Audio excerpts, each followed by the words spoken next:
এই মুহূর্তে সবথেকে বড় ব্রেকিং নিউজ, কালীঘাটে মমতা ব্যানার্জির পার্টি অফিস এবং বাড়িতে সিআইডির টিম শুরু হয়েছে চিরুনি তল্লাশি। সেই ছবি আপনারা দেখতে পাচ্ছেন 72 ঘন্টার টিভি এবং 72 ঘন্টা ডিজিটাল নিউজে আপনারা সরাসরি দেখতে পাচ্ছেন সেই ছবি।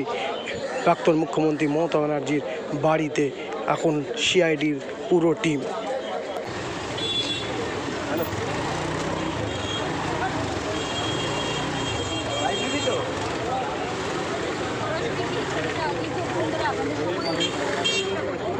इनको लपेटने के लिए खड़ी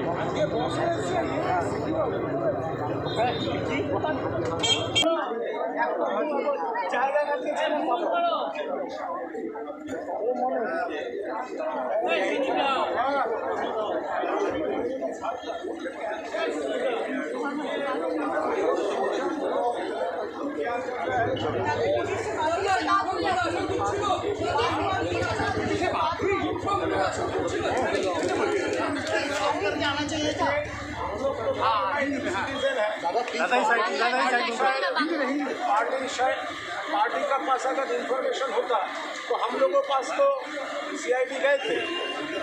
जिस केस में हम लोगों के पास गया था मैं तो कोऑपरेट किया था, बहुत सारे लोग कोऑपरेट किया, लेकिन दीदी के एब्सेंस पे उनके घर में जाना ये ठीक नहीं है। ममता बनर्जी से बात हो पाई?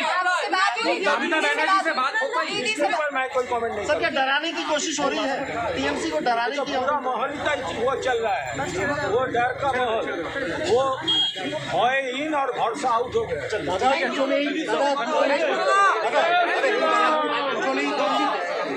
दिल्ली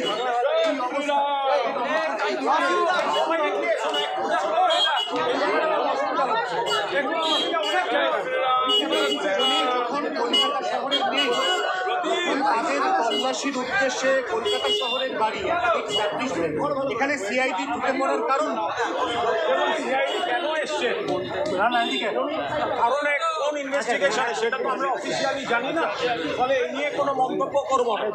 কিন্তু যেহেতু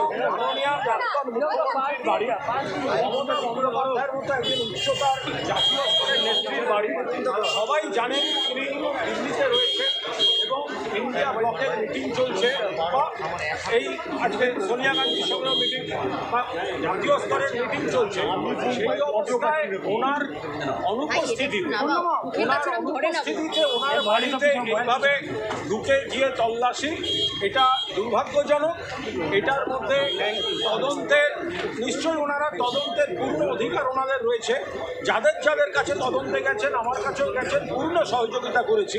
কিন্তু মমতা বন্দ্যোপাধ্যায় যেহেতু বাড়ি নেই এবং পূর্ব ঘোষিত কর্মসূচিতে দিল্লিতে, সেই সময় তার অনুপস্থিতিতে বাড়িতে ঢুকে, যেখানে সুভাষিস চক্রবর্তী অনুরোধ করেছিলেন যে একটু সময় দেওয়ার জন্য, উনি আসার পর যা প্রশ্ন বা যা কিছু জিজ্ঞাসা করার থাকে, কিন্তু সেটা না শুনে এত অধৈর্য হয়ে ওনার বাড়িতে যেভাবে সিআইডি প্রবেশ করেছে, সেটা নিশ্চিতভাবে প্রতিবাদযোগ্য এবং সেটা দুর্ভাগ্যজনক। আপনি কি মমতা বন্দ্যোপাধ্যায়ের বার্তা পেয়েছেন?